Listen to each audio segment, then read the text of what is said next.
19 दिनों से अनशन पर बैठे सोनम वांगचुक से अखिलेश यादव की पत्नी और सांसद डिंपल यादव ने मुलाकात करी है। डिंपल यादव ने सोनम वांगचुक से उनकी सेहत के बारे में पूछा, ख्याल रखने को कहा। देश को पीछे करने का काम किया था कि देश के युवाओं को भी पीछे धकेलने का काम किया है, गड्ढे में डालने का काम किया है। और मुझे पूरा भरोसा है और मैं सभी युवाओं से कहना चाहूंगी कि 20 तारीख को क्योंकि यहाँ से संसद तक का मार्च होगा, तो सभी युवा आए और बढ़ चढ़ के इस मार्च में हिस्सा ले, क्योंकि ये आपके हक, अधिकार और सम्मान की लड़ाई है। और इस हक, सम्मान, अधिकार की लड़ाई में अगर युवा पीछे रह जाएगा तो देश आगे कैसे बढ़ेगा। तो मैं आप सबसे इन्हीं बातों के साथ अपना मत रखते हुए और सोनम वांगचुक जी से फिर से दोहराना चाहूंगी, क्योंकि राष्ट्रीय अध्यक्ष जी समाजवादी पार्टी ने कहा है कि आपको मजबूत होना है इस लड़ाई को लड़ने के लिए, लेकिन सोनम वांगचुक जी ने कहा है कि 20 तारीख को वो अपना अनशन समाप्त करेंगे, पार्लियामेंट की तरफ, संसद की तरफ बढ़ेंगे। तो जो युवा है वो लड़ाई बाहर लड़ेंगे और जो समाजवादी पार्टी है, और हम तो चाहेंगे सभी विपक्षी दल सामने आए, सभी विपक्षी दल सामने आए और छात्रों की लड़ाई में उनका सहारा बने, उनका साथ दे, उनको मजबूत करने का कार्य करें। इससे पहले सांसद पुष्पेंद्र सरोज और सांसद प्रिया सरोज ने भी वांगचुक से मुलाकात करी थी और अखिलेश यादव भी सोनम वांगचुक से अपना अनशन खत्म करने की अपील कर चुके हैं। इधर दोस्तों, सोनम वांगचुक की तबीयत लगातार खराब हो रही है, उनका वजन घट रहा है। डिंपल यादव के अलावा विधायक रागिनी सोनकर भी कॉकरोच जनता पार्टी के इस प्रोटेस्ट को, आंदोलन को सपोर्ट करने के लिए पहुंची थी। डिंपल यादव के साथ समाजवादी पार्टी की सांसद रुचि वीरा, सांसद धर्मेंद्र यादव भी सोनम वांगचुक से मिलने के लिए पहुंचे। रागिनी सोनकर ने कहा कि आज हर किसी को इस आंदोलन का सपोर्ट करना चाहिए। कि जब एजुकेशन सिस्टम की लापरवाही से, जब सिस्टम की लापरवाही की वजह से हमारे युवा जान दे रहे थे, तो हम कहाँ थे। जब पूछा जाएगा कि जब अपने अधिकारों के लिए लोग आवाज उठा रहे थे और उन्हें जेलों में ठूस दिया जा रहा था, तो हम कहाँ थे। तब पूछा जाएगा कि जब सोनम वांगचुक जैसे लोग और हमारे बीच में नौजवान साथी देश के एजुकेशन सिस्टम को बेटर करने की लड़ाई को लड़ रहे थे, तो हम कहाँ थे। तो हमें 20 तारीख को, जैसा कि यहाँ पे अपील भी हुई है कि यहाँ से एक बहुत बड़ा जो है मार्च वो स्टार्ट होगा, उसके लिए हर व्यक्ति को यहाँ पे आना पड़ेगा।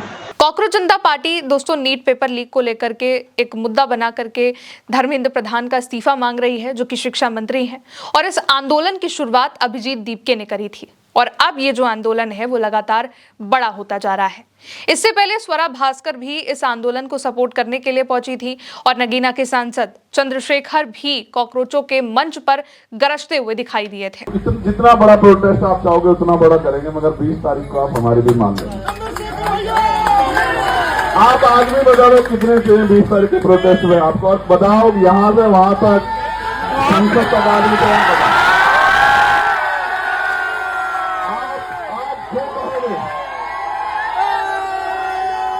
आप कहोगे कि यहाँ से संसद तक आदमी देखने हैं, तो मैं वचन दे चाहता हूँ। सुनो भाई, मैं कोई बात हवा में नहीं कहता। पहली बात, बहुत बढ़िया।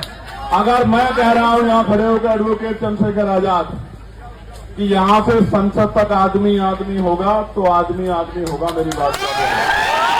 इधर दिल्ली हाईकोर्ट ने भी जंतर मंतर पर भूख हड़ताल पर बैठे सोनम वांगचुक की बिगड़ती सेहत पर चिंता जताई है। कोर्ट ने कहा है कि हर नागरिक की जान कीमती है, उसकी रक्षा करना सरकार की जिम्मेदारी है। कोर्ट ने केंद्र सरकार और दिल्ली सरकार को सोनम वांगचुक की रोजाना मेडिकल जांच कराने और जरूरत पड़ने पर तुरंत इलाज कराने के निर्देश दिए हैं। दोस्तों, कॉकरोच जनता पार्टी नीट पेपर लीक के विरोध में 20 जून से जंतर मंतर पर प्रदर्शन कर रही है और शिक्षा मंत्री धर्मेंद्र प्रधान के इस्तीफे की मांग हो रही है। सोनम वांगचुक इससे पहले लद्दाख को पूर्ण राज्य का दर्जा दिलाने की मांग को लेकर के 170 दिन तक जोधपुर जेल में रहे हैं। उन पर आरोप था कि अनशन के दौरान 24 सितंबर 2025 को लेह में हिंसा हुई, जिसमें 4 लोगों की जान गई और 90 लोग घायल हुए। सरकार ने हिंसा भड़काने का आरोप सोनम वांगचुक पर लगा दिया और इसके 2 दिन बाद 26 सितंबर को उन्हें राष्ट्रीय सुरक्षा अधिनियम यानी कि एनएसए के तहत हिरासत में लेकर के जोधपुर जेल भेज दिया गया। 19 दिनों से जारी आंदोलन है और वांगचुक का ये जो अनशन है फिलहाल खत्म भी नहीं हो रहा है। कॉकरोच जनता पार्टी पहले ही ऐलान कर चुकी है कि वो 20 जुलाई को जंतर मंतर से संसद तक पैदल मार्च करेगी और ऐसी उम्मीद है कि इस पैदल मार्च में विपक्ष के कई नेता भी शामिल हो सकते हैं, क्योंकि लगातार कॉकरोच जनता पार्टी को ये सपोर्ट मिल रहा है। हम लोग भी लगातार कॉकरोच जनता पार्टी की ओर से जो भी अपडेट आ रहे हैं आप तक पहुंचा रहे हैं, क्योंकि ये युवाओं की बात है, जेंजी की बात है, शिक्षा को लेकर के बात है। हर कोई यही मांग कर रहा है कि जो कुछ भी खामियां हैं उन सबको सुधारा जाए। धर्मेंद्र प्रधान को अपनी जवाबदेही देनी चाहिए। कॉकरोच जनता पार्टी का ये प्रोटेस्ट भी इसीलिए शुरू हुआ था। नीट पेपर लीक है, तमाम पेपर लीक हो रहे हैं, परीक्षाओं में अनियमितताएं हो रही हैं और इन्हीं को लेकर के कॉकरोच जनता पार्टी ने ये प्रोटेस्ट शुरू किया था। और आज इस प्रोटेस्ट को 1 महीने से भी ज्यादा हो रहा है। 6 जून को सबसे पहले जंतर मंतर पर अभिजीत दीपके पहुंचे थे। लगातार उसके बाद से ये जो प्रोटेस्ट है अलग अलग राज्यों में हुआ, लखनऊ में भी प्रोटेस्ट हुआ, फिर 20 जून को दोबारा से अभिजीत दीपके जंतर मंतर पर पहुंच गए थे। अब जुलाई आ गया है, आधा जुलाई बीत चुका है, लेकिन कॉकरोच जनता पार्टी के इस प्रोटेस्ट को लेकर के, उनकी मांग को लेकर के सरकार की ओर से कोई भी जवाब नहीं आया है, कोई भी मैसेज नहीं आया है। और इसीलिए कॉकरोच जनता पार्टी ने 20 जुलाई को मॉनसून सत्र के शुरू होते ही संसद तक मार्च करने का ऐलान कर दिया है। फिलहाल मेरे साथ इस खबर में इतना ही। नमस्ते।